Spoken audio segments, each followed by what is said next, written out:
নদী ভাঙনে আতঙ্কিত হয়ে পড়লেন হুগলির পুরসুরার শ্রীরামপুর গ্রাম পঞ্চায়েতের কাদিপুর সামতা ভুয়েরা গ্রামের মানুষজন।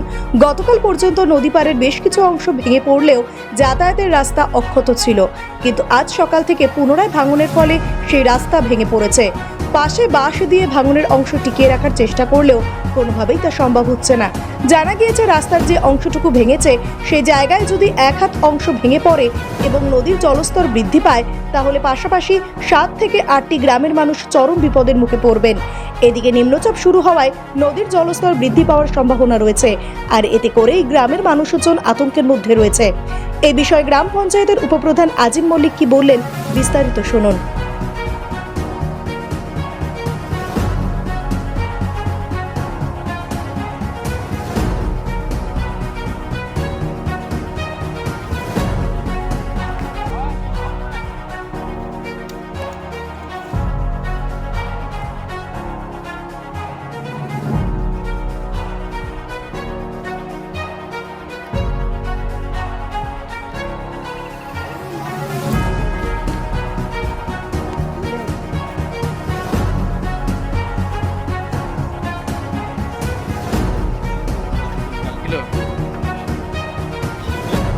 কথা বলতে আমরা তো কাল থেকে মানে গত পরশু থেকে চেষ্টা করছি বিভিন্ন ডিপার্টমেন্টের সঙ্গে কথা বলতে।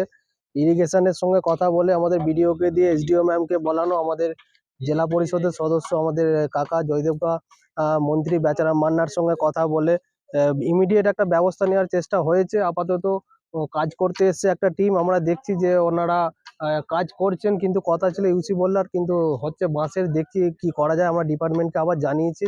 যা পরিস্থিতি, নদীর যা গভীরতা, যতই করা হোক না কেন এই মুহূর্তে কিছু করা সম্ভব নয়। তবে আমাদের কাছে যেটা খবর এসছে যে এই বর্ষাটা কাটলেই নাকি ওয়ার্ল্ড ব্যাংকের টাকায় এই যে নদীর জল যেটা চরটা হয়েছে ওই চরটা কেটে নিয়ে একটা ভেড়ি বাঁধের মতো বড় করে তৈরি করা হবে। কিন্তু আপাতত ডিপার্টমেন্ট যে কাজটা উদ্যোগটা নিয়েছে, আমরা দেখি কিভাবে রক্ষা করা যায়। যদি করা যায় খুব ভালো হয় এই এলাকার মানুষের স্বার্থে। নাহলে তো এটা বন্যা এলেই সর্বপ্রথম এই এলাকার কয়েকটি গ্রাম প্লাবিত হয়ে যাবে। হ্যাঁ, একদম। এই আমাদের শ্রীরামপুর অঞ্চলে প্রায় ম্যাক্সিমাম গ্রাম প্লাবিত হয়ে যাবে। বিগত দিনেও কিছু দূর আগে একটা ভাঙন হয়েছিল, তার ফলে প্রায় আমাদের শ্রীরামপুর অঞ্চলের বিস্তীর্ণ এলাকা প্রায় 5-6টা গ্রাম প্লাবিত হয়ে গেছিল।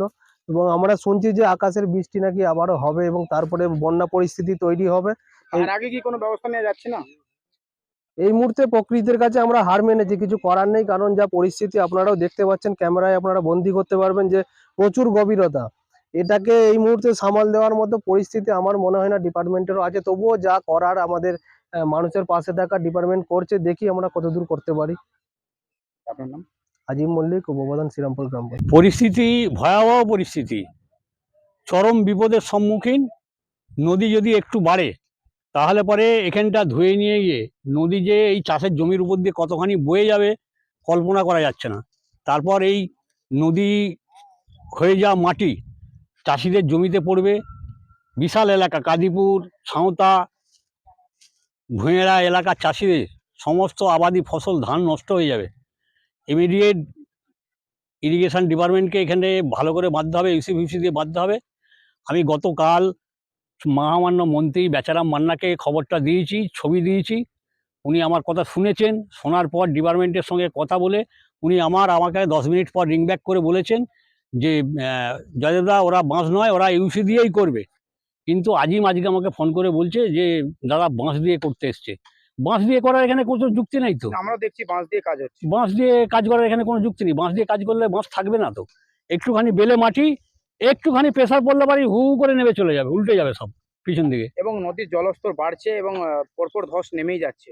নামছে তো। ব্যবস্থা নিচ্ছেন আপনারা? এই ঢালাই রাস্তাটা আমি কালকে দেখেছিলাম, ঢালাই রাস্তার গা পর্যন্ত চলে এসছে। আজকে সকালবেলা ঢালাই রাস্তা ভেঙে গেছে। এবং এইমাত্র আবহাওয়া দপ্তরের খবর হলো মঙ্গলবার পর্যন্ত প্রবল বৃষ্টি হবে। যদি প্রবল বৃষ্টি হয়, শুধু এখানটা নয়, এই রাস্তাটা কতখানি ব্যাসার্ধ নিয়ে ভাঙবে কল্পনা করা যাচ্ছে না। কাজেই ডিপার্টমেন্টকে ইমিডিয়েট পদক্ষেপ নিতে হবে। এটা আমাদের দাবি, এলাকাবাসীর দাবি, এলাকার মানুষের দাবি। এখনই এটাকে মজবুত করে বাঁধতে হবে, নাহলে তো চরম সম্মুখীন চরম সম্মুখীন হবে এবং হবেই। বড় অঘটন।